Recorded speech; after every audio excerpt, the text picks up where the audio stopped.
نماز پڑھنے کے بعد ناپاکی کا علم ہوا۔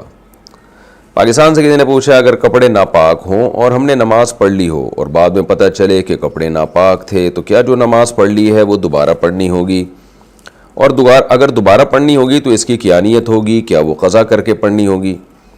دیکھیں کپڑے ناپاک تھے اور کم از کم 1 درہم کے یعنی یہ جو ہتھیلی کی گہرائی ہے نا اس کے بقدر نجاست اس میں لگ گئی تھی، تو آپ کو بعد میں پتہ چلا تو آپ کو نماز لوٹانی پڑے گی، کیونکہ طہارت جو ہے یہ شرط ہے نماز کی قبولیت کے لیے۔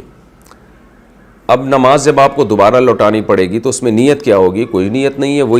یہی نیت ہے بس کہ یا اللہ جو میں نے نماز وہ پڑھی تھی نا ناپاکی میں، وہ نماز میں دوبارہ پڑھ رہا ہوں یا پڑھ رہی ہوں، تو یہی نیت ہے۔ دل میں ہوتا ہے کہ میں وہ والی نماز، اس کا استحضار کر لیں، نیت کو حاضر کر لیں کہ وہ والی نماز جو میں نے ناپاک کپڑوں میں پڑھی تھی، فرض تھی یا واجب تھی، یعنی وتر تھے یا فرض نماز ہوگی یا کوئی سنت ہوگی، تو بس وہ دل میں تصور کر لیں کہ وہ والی نماز میں دوبارہ ریپیٹ کر رہا ہوں۔ باقی یہ جو آپ نے پوچھا ہے کہ قضا کرنی ہوگی یا کیا کرنا ہوگا، تو دیکھیں وقت کے اندر اندر آپ کو پتہ چل گیا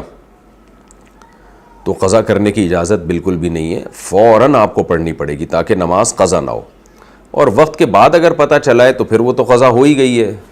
تو قضا کی الگ سے نیت کی ضرورت نہیں ہوتی۔ فرض نماز جو آپ پڑھ رہے ہیں، مثال کے طور پر ظہر کی نماز آپ نے پڑھی، کپڑے ناپاک تھے، اب عصر میں پتہ چلا ہو بھائی کپڑے تو میرے ناپاک تھے، تو آپ بس ظہر کی نیت سے لوٹا لیں اس کو، وہ خود بخود ہی قضا ہی ہوگی، تو قضا کی الگ سے نیت کی ضرورت نہیں ہوتی، بس یہ ہے کہ جو ظہر رہ گئی تھی میں وہ پڑھ رہا ہوں، تو وہ خود بخود قضا ہی ہوگی۔